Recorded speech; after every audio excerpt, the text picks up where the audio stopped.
Perbuatan,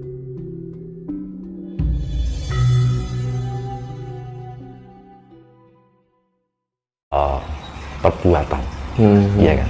Okay. Setiap terciptanya manusia pasti terlahirnya perbuatan, ya kan? Lah perbuatan berawal dari apa? Keinginan, ya kan? Kenapa kita manusia harus mempunyai keinginan? Karena dalam penciptaan itu ada unsur yang namanya ruang dan waktu. Nah, ada rumusan yang namanya rumus kefanaan dunia. Ibaratnya durga plus kala. Durga itu adalah ruang, kala itu adalah waktu, dan akan menghasilkan karma yang tak terhingga. Semakin banyak penciptaan, karma yang terjadi di kehidupan akan semakin banyak. Karena manusia, pergerakan manusia itu lebih menggunakan akal sehat daripada naluri, ya kan? Logika lah ya. Bedanya dengan hewan, akalnya sedikit sekali, tapi naluri sebagai hewannya tinggi. Tapi manusia akal sehatnya tinggi, tapi nalurinya tipis sekali. Ya, yang terjadi seperti itu. Iya, tapi nggak semuanya toh, Ya, Mas gitu. Dino. Ibaratnya gitu. Kebanyakan kan. Makanya kan zaman sekarang untuk menumbuhkan naluri itu adalah itu kembali pada kesadaran diri itu sendiri. Kesadaran spiritual ya, Mas Dino. Kroso rumongso kroso. Nah, makanya itu kan untuk pendalaman seperti itu kan perlu pendidikan nilai tentang keadaban. Pendidikan nilai tentang budi pekerti. Nah, makanya kembalinya angka 9 itu adalah angka sebagai simbol untuk awal digelarnya yang namanya perjanjian yang Sabdo Palonoyo Ginggung. Nah, yang Sabdo Palonoyo Ginggung itu adalah pamomong raja dari zaman ke zaman. Bukan berbentuk fisik tapi jiwa. Nah, Noyo Ginggung itu siapa? Noyo itulah bayangan, Ginggung itu adalah bergerak. Yang namanya Bagong. Ada yang banyak bilang Noyo Ginggung itulah adalah Narada. Bukan.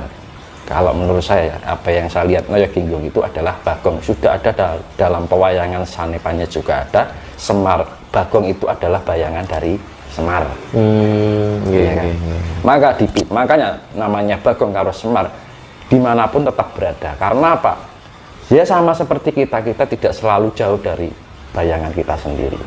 Nah, itu sebagai simbol bayangan itu adalah merupakan jati diri kita. Jangan jauh-jauh dari jati diri kita sendiri. Maka ketika kita jauh dengan diri kita sendiri, maka kita tidak tahu siapa diri kita sendiri. Siap. Nah, kesejatian diri kita itu adalah merupakan kesejatian Tuhan itu sendiri. Namanya dur sejati, diarani kalau orang Jawa bilang sukmo sejati. Jati diri kita.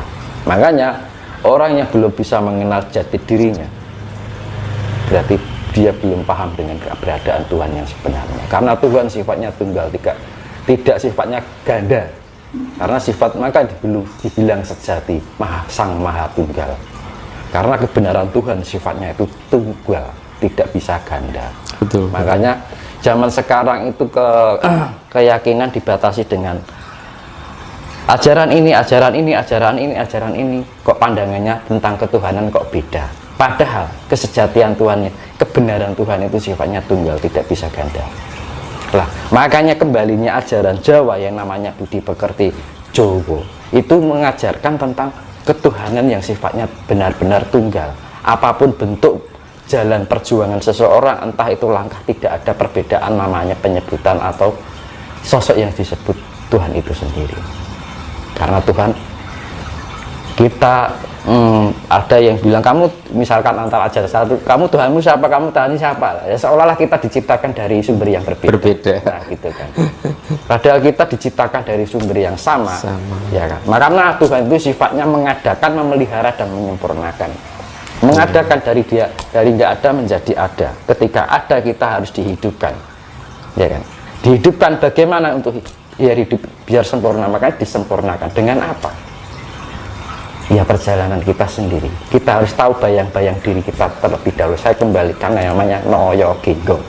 Nah, suatu sabdo palon itu adalah suatu sabda Tuhan untuk menemukan jati diri. Kembalilah pada jati diri. Maka itu artinya Eyang Sabdo Palon Noyo Ginggong. Sabdo palon itu adalah sifat yang dimanifestasikan dalam bentuk semar. Dan Noyo Ginggong itu adalah bayangan dari Tuhan itu sendiri yang namanya Bagong. Itu Siap. makanya untuk angka 9 ini akan ada terjadi pemurnian kembali. Lebih eling lan waspada, jangan nuruti hawa golek lega. Dalam arti ojo mung nuruti hawa lan golek lega. Dalam arti untuk menuruti emosional itu hanya ingin mencari kepuasan diri. Iya. Ya gitu kan. Nah itu akan sangat berbahaya sekali ya. Merugikan orang lain juga, bahkan merugikan diri kita sendiri. Ketika kita merugikan orang lain, sama saja kita merugikan diri kita sendiri. Makanya istilah basa Jawa ini mbok yo eling kan gitu kan. Makanya kata eling itu kata sederhana tapi sering dilupakan. Iya kan? Dalam kehidupan sehari-hari kita sering terlupakan dengan kata eling dan waspada. Waspada itu apa? Kita lebih awas. Nah, ketika kita awas, apa yang kita perlukan? Kepekaan. Bagaimana kita membangun kepekaan itu? Tingkatkan kesadaran. Nah, kesadaran bagaimana cara membangunnya? Dengan sebuah ketenangan diri. Nah, bagaimana bisa tercipta ketenangan diri? Kita harus sering-sering melakukan relaksasi. Ya kan? Oke. Dengan relaksasi namanya, makanya dibilang orang harus membangkitkan kundalini. Kundalini itu adalah relaksasi itu sendiri. Bahasanya cuma selalu di kesana kesini dengan bahasa ini itu. Sebenarnya ya relaksasi itu. Biar apa? Orang mudah menerima, tidak bingung. Apa sih kundalini? Kundalini ya relaksasi. Bagaimana mencari kita titik kenyamanan. Cara membangkitkan gimana, Mas Dino? Lah kita misalkan kita duduk ini. Ya. Okay. Kita butuh posisi yang senyaman mungkin. Senyaman mungkin. Kalau kita nggak nyaman kan rasanya nggak enak kan? Iya. Orang jengak nek basa Jawa. Iya. Nah, kenyamanan itu bisa membangkitkan cakra. Iya kan? Otomatis aliran energi yang beredar di dalam tubuh kita akan bekerja dengan baik. Akhirnya pencahayaan. Nah, pencahayaan itu adalah pusat dari putaran cakra. Putaran yang akhirnya membentuk cahaya. Yang sering terjadi, Mas Dinus, misalnya kita lagi bersila, meditasi, itu sebentar saja kok pasti kesemutan. Nah, itu kesalahannya di mana, Mas Dinus? Nah, kita harus melakukan relaksasi itu, kita jangan langsung meditasi. Kita lakukan relaksasi dulu, makanya kan santai dulu, rokokan. Gitu. Masalah kesemutan itu sebenarnya kurangnya ada peredaran darah yang baik. Mungkin jarang olahraga, ya kan? Atau mungkin belum terbiasa? Enggak, itu kalau kita punya olahraga, sudah terbiasa olahraga, kan otomatis otot saraf yang kita miliki itu mempunyai pelebaran. Makanya kan kalau orang fitness itu kan ototnya gede-gede ya. Nah, itu juga karena ketika olahraga itu akan adanya pembakaran lemak, kalori. Nah, pembakaran lemak itu kan otomatis tidak menyumbat peredaran darah. Ya kita duduk lama-lama kita ya kesulitan. Karena apa? Aliran darah itu lancar. Kan gitu. Menyesuaikan juga. Makanya kan kita nggak sadari kalau di dalam darah kita penuh dengan lemak. Makanya perlunya olahraga itu untuk pembakaran. Kadang saya sendiri kalau misalnya merasa kesemutan gitu ya saya justru malah saya tekan, terus lama-lama hilang sendiri. Kalau nggak diurut gini, kita urus sendiri bisa. Dipakai minyak itu di sini. Nah, biasanya kalau sila itu yang bagian otot saraf bagian belakang gitu. Biasanya saya juga bisa tentang pijat saraf, itu pun juga nggak belajar, karena memang belajar spiritualitas itu tanpa kita sengaja ya akhirnya bisa dengan sendirinya kita mengetahui kinerja organ tubuh manusia. Misalkan orang ini punya keluhan apa, langsung tek gitu. Seperti diberi. Iya, kita kayak petunjuk. Ya ini namanya kalau kita sudah terlatih dengan seolah spiritual, olah rasa, olah cipta, olah jiwa, olah Nggih, raga. nggih. Nanti di dalam jari kita kan ada kayak pusaran. Iya kan? Ini nanti kalau kita sudah benar-benar bisa melatih spiritualitas, ini kita bisa mendeteksi. Ini ada aliran sinyal gitu, kayak Iya. kayak frekuensi itu bisa Kayak lihat. ada Bisa getaran-getaran. kita bisa gitu ya. mendeteksi. Bahkan kita bisa mendeteksi ini kandungannya bagaimana. Keren. Nah itu, makanya yang perlu dibangkitkan itu kemampuan seperti itu tuh sudah dimiliki oleh leluhur kita. Karena apa?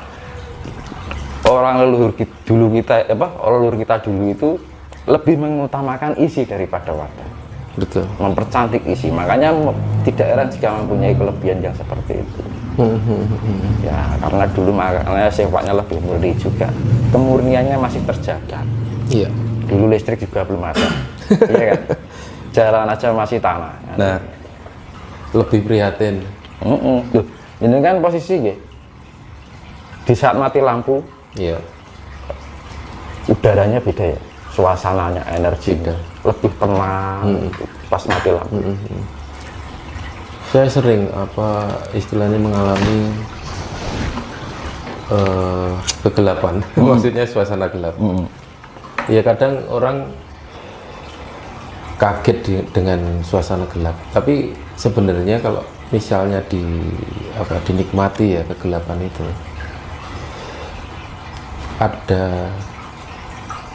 ada keterangan lah.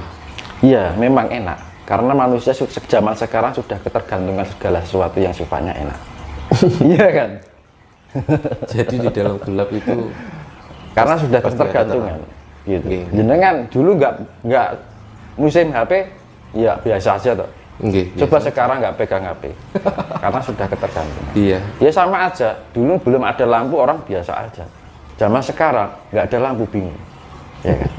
Kalau HP sekarang Padahal sebenarnya itu enak zaman dulu. Saya tuh kalau pas mati lampu tuh malah seneng. Duh, kok Iya, gitu? iya, enak rasanya.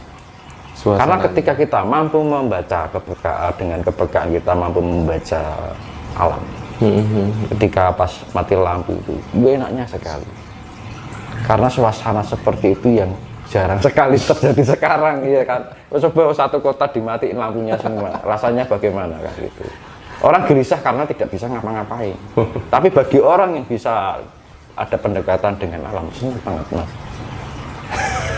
Nah, lilin, lihat lilin, rokokan, gitu. Enak. Aku kalau mati lampu duduk, nggak ngapa-ngapain, lampu nggak tak urutin, tak biarin, biar sampai nyalanya.